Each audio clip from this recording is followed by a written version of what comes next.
Spying into design, making a cutaway. A little bit about me. I've been in the security industry almost 20 years. I started out as a security guard, moved into bodyguard work. From there, got into locksmithing.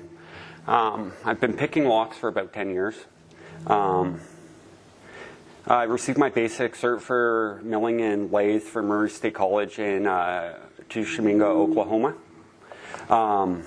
It was a gunsmithing school. Since then, I haven't touched a gun while doing machining. Yeah.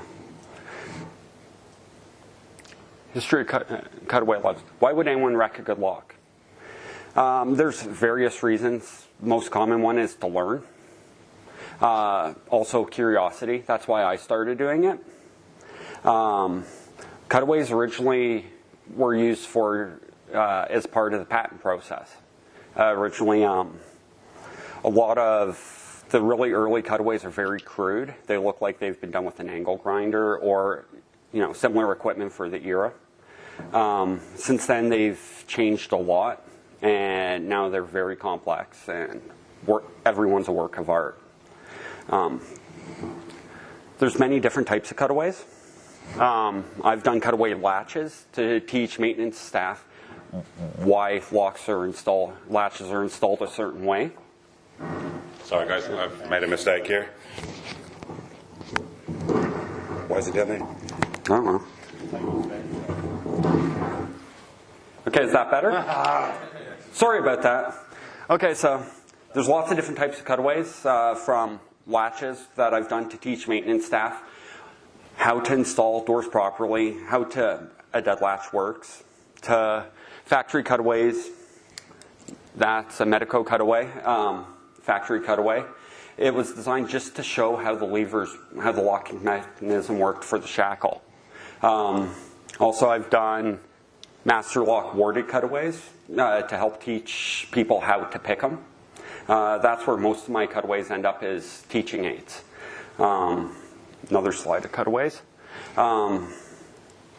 Here's just some more examples. This is all work I've done. Pretty much anything with a green background is a lock I've cut. Next slide. What makes a good cutaway? In reality, almost every lock can be made into a cutaway.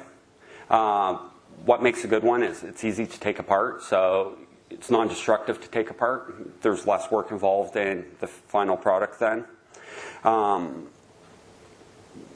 What makes a bad cutaway? I haven't found a lock yet that can't be made into one with enough time and care. Tools. You can make a cutaway with just the hand file, and in a minute we'll have a video of that. Basic hand tools, the same as to take apart a lock to rekey it. Plus then you get specialized tools like mills, slitting saws, things like that. And hopefully this video works. This is a handmade cutaway. Sorry. And it's sped up a little bit just because of time. So it's only a 2-minute video. And basically I just started with a small file, just right at the Bible. And fairly quickly you can see I get annoyed with it, and I end up flipping the file onto its side to use. Just hold on a sec, let the video catch up to me.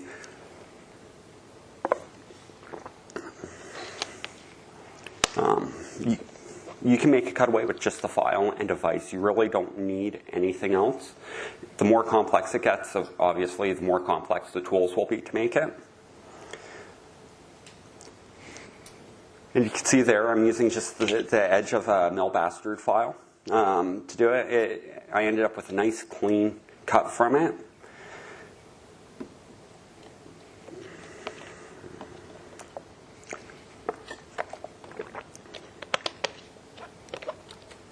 How long is this in real time? In real time, this took 8 minutes to make from start to finish. Well, actually, from start to final assembly. There really wasn't a lot of cleanup to it. Again, the simpler was the lock, the simpler it is to make a cutaway. But I just want to demonstrate that you don't need an expensive mill. You don't need thousands of dollars in tooling to make a cutaway, to teach someone how to pick. And you don't need to spend hundreds and hundreds of dollars buying cutaway sets. So there's the final product.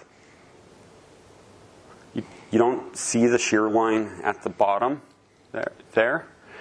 That's just because of the way just the easiest way to make it. I just want to, again, to have a demonstration to show that it was possible.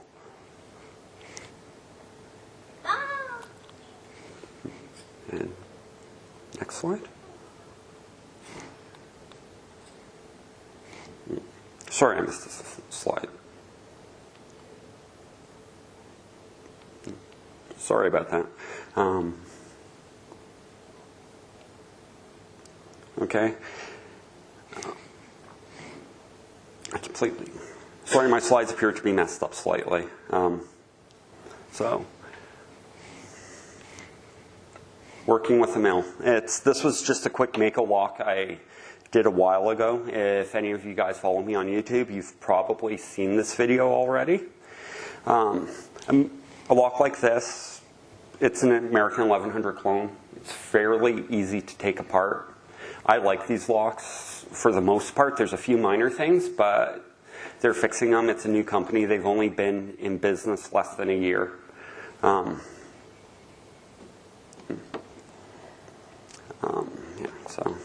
this video is only a couple minutes again. Don't worry, these are the only 2 videos in the whole presentation. The rest of it's more talking. I should have edited it down just a little bit more.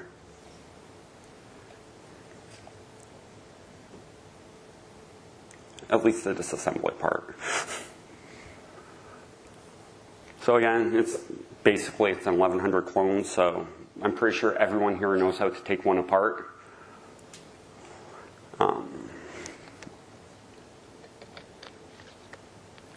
When I mill a lock like this, I normally start one of 2 places. I start with the lock body itself or the core. And the core is broken down into 2 parts, the Bible and the plug. Now here we have the lock body being milled. I do everything with a manual mill. It's all done by hand. So any measurement that's done is done with a micrometer. I really don't use measuring tools that often when I do it. 99% of the time, I'm doing it just by eye. And that's just from experience.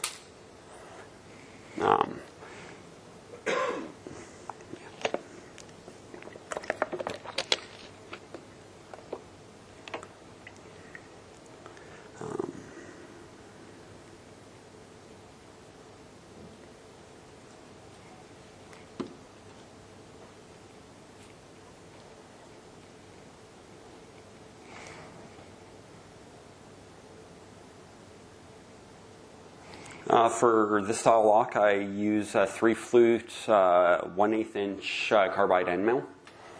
The reason why I use carbide is it's nice and sharp. It gives you nice clean cuts. You don't end up with a lot of tooling marks afterwards, so there's less final cleanup on the product. And because of how sharp they are, I don't have to worry about material. I can mill brass, stainless steel, aluminum, all with the same tool. So it minimizes my tooling, my tooling and my setup time. The only tricky part with this lock, and you just saw real quick there, my calipers, is when you cut across, if you cut too far off the center of where the ball bearings are, sometimes they'll fall out, or they'll jam in the lock, and then you have to start all over again. On average, I probably destroy about 1 in every 30 to 50 locks that I cut, which isn't 2% failure rate isn't much to complain about. I've been asked before why I don't use cutting oil while I'm doing it. I find all it does is, especially with this style lock, most brass and aluminum, you don't need oil. All it does is gum up everything and make cleanup harder and make what you're doing harder. You see there, I dropped the head of the mill for a little bit. When I was doing my cuts across, it wasn't quite cutting enough. And the whole time I'm cutting the lock, I'm constantly looking at it while it's cutting, just trying to the best of my ability to make sure I don't wreck it, because a lot of times I'm doing locks for people like you guys. Someone will send me a lock and go, yeah, I want this made into a cutaway. And so I only have one chance at it.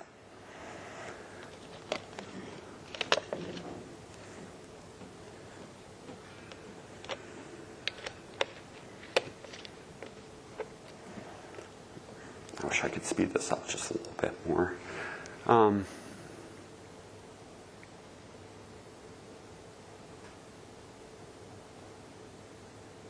But this video is basically in real time for the most part. It hasn't been sped up. This is how fast I actually cut them. This lock in particular, because it's a nickel-plated brass lock, it cuts really, really nice and really easily.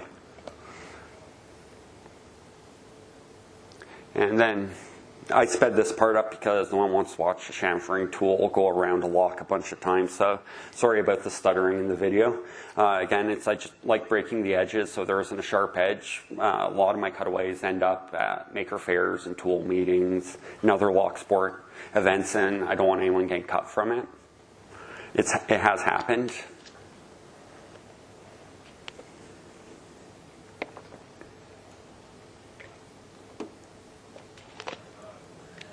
And while I'm cutting the lock body, my mill's running at approximately 2,000 RPM. That's as fast as my mill will go. So yeah, it's a little mill. And this is the Bible. And if you notice, won't let me go back. It won't let me speed forward. We'll just skip to the next fixture. Sorry about that. What I was going to say is, I use a lot of fixtures in my locks to hold things. They're also called jigs. They're your best friend when you're doing repeatable work. When you want to do 10 of something, the 20 minutes, half an hour it'll take to make a fixture, you'll more than save double that time. They make just holding things easier. It's easier to get your parts square. They're great.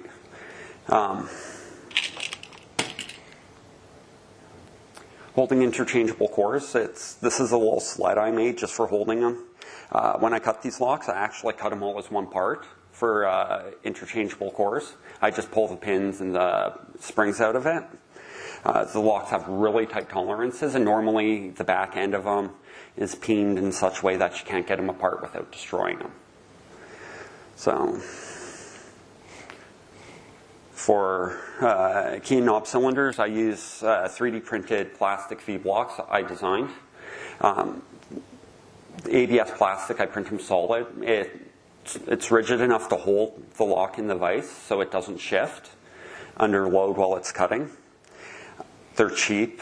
If you make a mistake and you drill through and you cut through one, it doesn't matter. They take about 10 minutes to print on a 3D printer.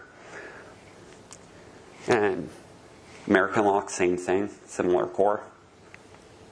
For lock bodies, there's two ways. If you're just cutting one side, you can just lay it in your vise and it just works. If you're cutting through the lock, like you want to cut both sides of the lock, then you have to use parallels or some way to hold it up off your vise so you don't cut the vise. The one thing I hate cutting is the core plug. I haven't found a good way of holding them in my mill. So basically I use a key that fits the lock and I leave it in while I cut it. So for every lock that I cut the plug in that's awkwardly shaped, I have a spare key that's been all cut up in the mill just to keep it from twisting while it's milling, because there's quite a bit of force on the side that's being cut. Wow. Somehow a whole bunch of slides disappeared. Sorry about that. Expect to fail when you're making a cutaway. That'll only be 13 minutes. Yeah, you'll break a lot of end mills. All those end mills was from one batch of 20 locks that and they just failed. When you're buying end mills, cheap isn't good.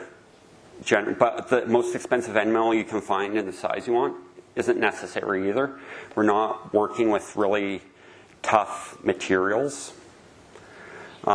Brass is fairly soft, aluminum's fairly soft. When you get into the steels, you end up using a lot of things like boring bars, mortise cylinders to get the nice swoop like you see on Medico cutaways, like the factory cutaways.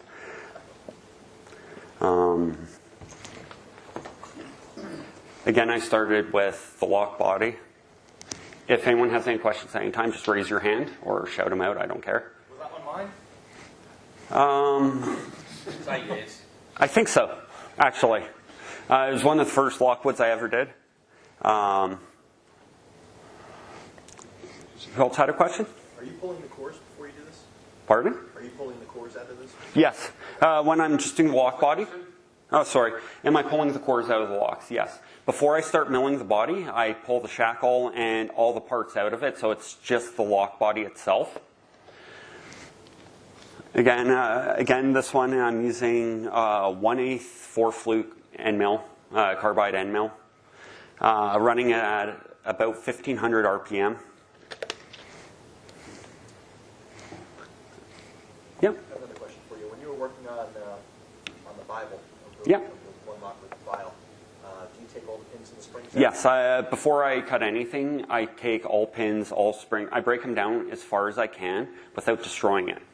So like with the small format interchangeable cores, the only reason why I keep them together is because to take them apart, you can't get them back together nicely. And the look is just, they just look messy.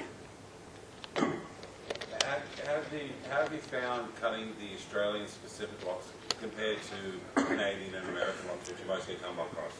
How do I like Australian locks compared to Canadian and American?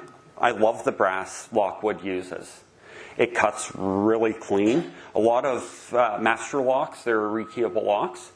They put in abrasive in the metal, and it dulls end mills really quick, and you end up with a really rough or rough is the best way to describe a look to it. And it's because there's actual grit in it, because they're trying to stop people from drilling into them.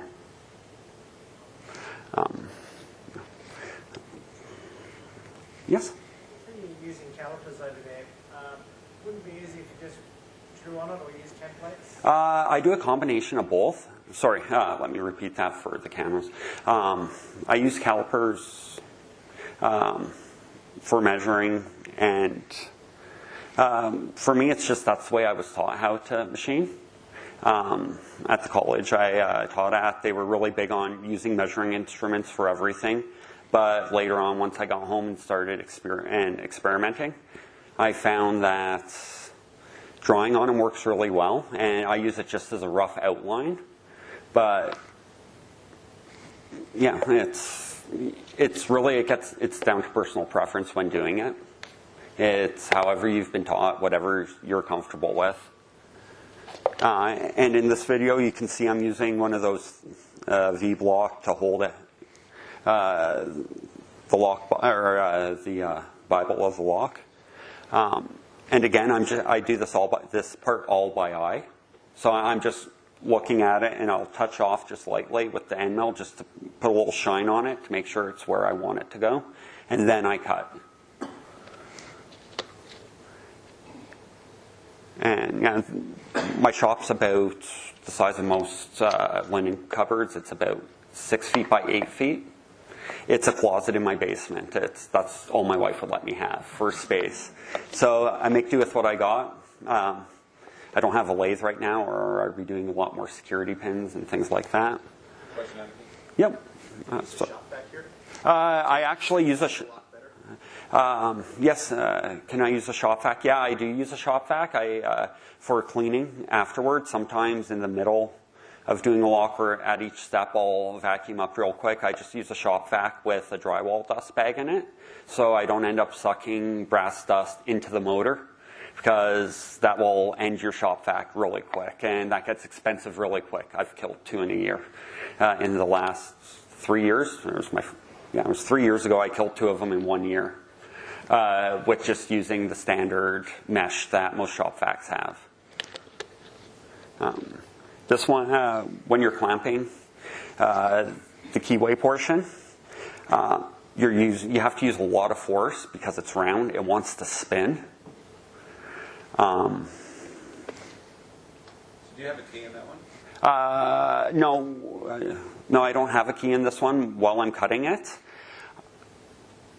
That was the only key I had for it. So I didn't have another key with that keyway at that time.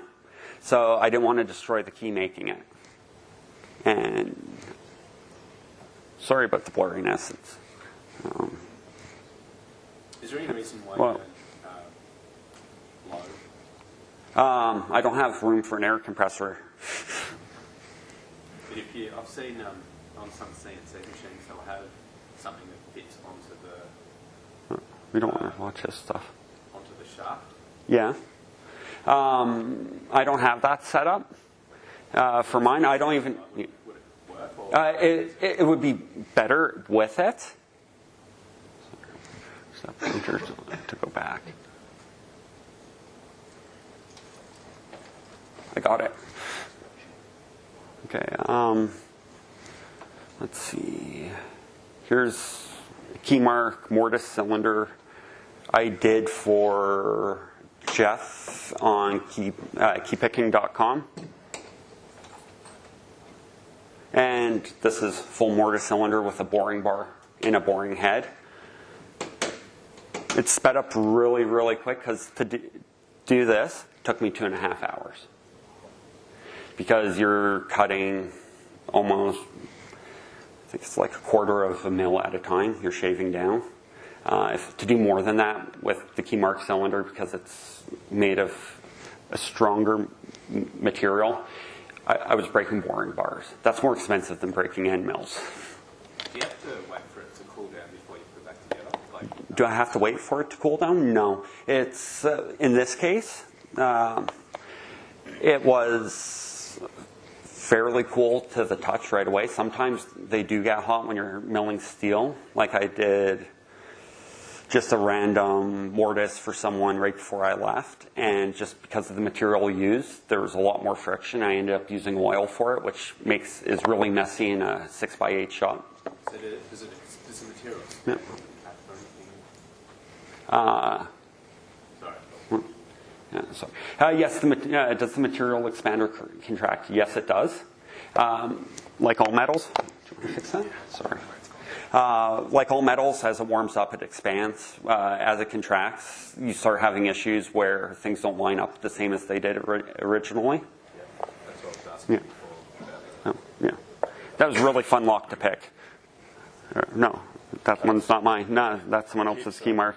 Actually, it is pretty close to it. Key marks have a really crazy keyway on them. They're really hard to get in North America. That one's done. It was only 2 minutes.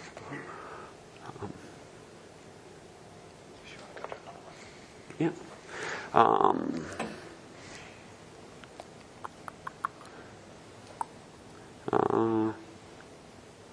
Here's the Master Lock Series Pro Series. This is a recuable lock by Master Lock. It's just flying because of how quick the video speed, but these locks are such a pain because there's something they put in the metal. It dulls your end mills really quick. It gums up end mills. They're just not fun to do. I do them on request, but that's about it. It isn't like a lockwood that I love cutting lockwoods. They're a joy to work with. The tolerances are nice and tight in them. Again, I'm not using a key in this one. This is before I realized that using a key to keep your cylinder from spinning is a good idea. I lost a bunch of locks that way, and I didn't realize at first what was happening. And I would take it off the mill, go to assemble it, and it just didn't look right to me. What speed did you use for that one? That one, for what speed for cutting it? Or, again, with Master Locks, it's around 1,000 RPM. I find if it's warmer, if you cut faster than that, the lock body the material actually starts to melt and sticks to the end mill. Question. Yes? Have you ever cut open a laminated padlock and turned one of those into a cutaway? have I ever cut open a laminated padlock? I've done warded locks. I haven't done like a master number 3. I've looked at it. I started to do one. My biggest issue with it was getting it back together, because the only way to take a laminate lock apart is to grind the posts, and then you end up bending plates. It's really hard to get them for everything to get back together and look close to factory. Let's see if we have something else here.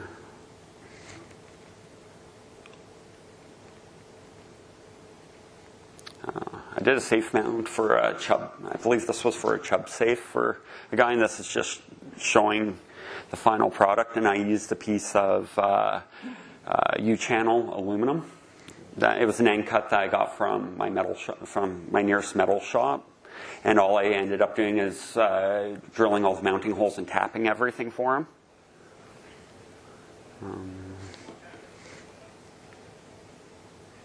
This lock is cool.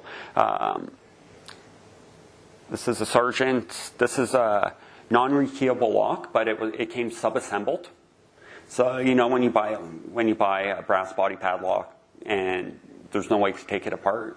Sargent used to sell them sub-assembled, where you could pin them. The locksmith would pin them, and then pin all the chambers closed. They're really hard to find now in North America. I was lucky to find 2. So with this one, I just started out with an end mill, and I just did my profile. You saw there was sharp marker lines all over, and that was just a rough idea of what I wanted to do with it.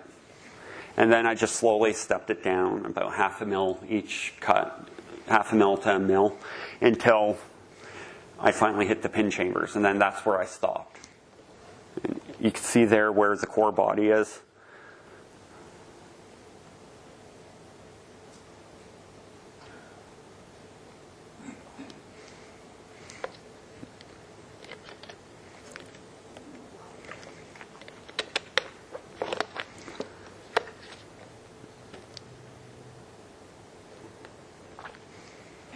Is there anything that you've milled that you just won't, like a lock that you won't just go back to again, like just no, even if people ask? No. Has there ever been a lock that I've done that I won't go back to? So far, that's my feeling on the Abloy Disc Lock Pro series. I've done a bunch of them. They look good. It's just to cut the plug around the outside and disassembling it. I just don't luck out all the time. Sometimes I'll have the plate fall through and it just won't hold together anymore. I would probably do one again if someone asked. Nice. But I'll cut any lock. I'll give it a shot. I like risk. A little bit of stress is never a bad thing when it comes to that. Sometimes I'll spend hours researching a lock before I even take it apart. I'll go through patent drawings and try to understand the mechanism behind it, just so when I go to cut it, I'm not wrecking it in the process. And this one, I'm using compressed air to help clear away chips, just because it's a solid body lock. What's the hardest lock you ever came across, and what's the current lock that you're most dreading to actually have to do? The hardest lock I've come across, the one I'm most dreading to do, the new Bowley padlock is the one I'm dreading the most. But as soon as I have the money, I'm going to be ordering a couple as soon as the Kickstart's done. The hardest one, though, has been the Bowley Mortise cylinder. And it's just the way they designed it. It's a great lock. I love it. But to cut it, it's just difficult. It's the way there's parts inside parts, and they slide and interact. It's hard to get everything to line up just right at the end of the day. I would do one again. I'm actually probably going to be doing one when I get back home. I still have one I owe someone. Is that bull nose? Yes, I use a ball nose end mill sometimes for chamfering. I like the swoop of it, the look of it once it's done. So far, everyone that I've talked to or who's seen them likes it too. It depends on the lock. Sometimes I just want to do something different. And again, I just took a 2mm end mill and just went through and cleared out each pin chamber.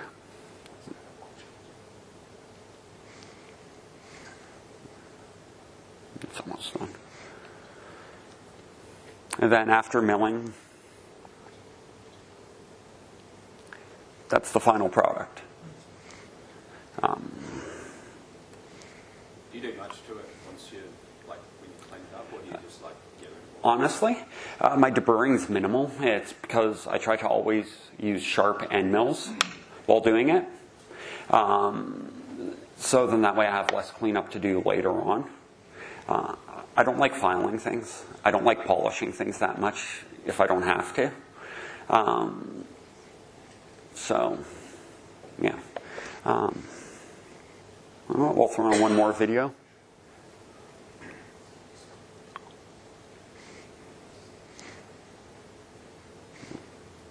Back. Sorry.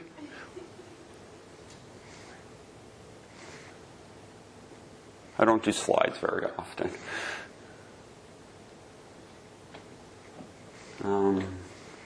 So yeah, this is my YouTube channel, Anarchy Won. It's a 0, not an O. So if you go looking for the channel, it's W0N. Also pimp your Flickr. Flickr. No, not Flickr. Twitter. You put photos up somewhere else, don't you? I put photos up generally on keypicking.com and lockpicking 101. I've been a member of both forums for 4 to 5 years. There's the guys on those forums were the ones that really pushed for me to start making cutaways. So you're not on Flickr then? No. That means all the stuff on Flickr are the people who sent you stuff and are putting it on Flickr then? Really? I didn't know that I had stuff on Flickr, to be honest with you. I'm on Instagram. I'm on Twitter. Those are the 2 big ones in Canada for social media. I don't do Facebook anymore. I do have a Facebook account. If you know my whole name, you'll be able to find it quite easily. It's pretty much private, though. Let's see if I have an interchangeable core here. So you can see I've been doing YouTube videos for 3 years. Sergeant in Greenleaf, Enviro Lock. That was never actually supposed to be a public video. I did that lock for someone and they wanted a video of it then, but they just kept sending the video link to other people, so I made it public.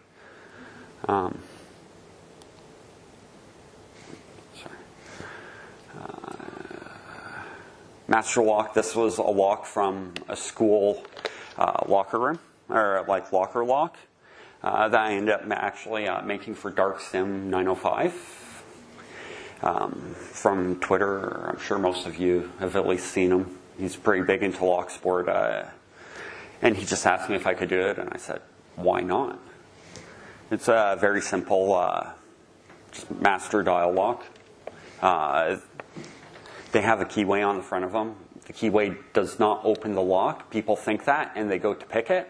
As soon as you pick that keyway and turn the dial, you've reset the code to a new code. They all have 10 codes in them from the factory, and at the end of the school year, they push a button on the back, set and turn a key on the front, and change the code for the next year, so students can't get into the locker they had last year. This one has ended up in Toole, New Jersey, I believe. It's part of their collection. And again, all I did is, it's a steel body, so I just went with an end mill and just cut away what I thought would be okay. And I just kept going until I ran it, until everything was cut. Did some pockets and windows on the side. Yes? So you said they come with 10 combinations from the factory and then you can advance through that. When you get to the end, do they have to replace the lock, or does it cycle back to the start? When these locks, when they go through all 10 of them, they generally replace them. It's once every 10 years then, so, or 10 school year.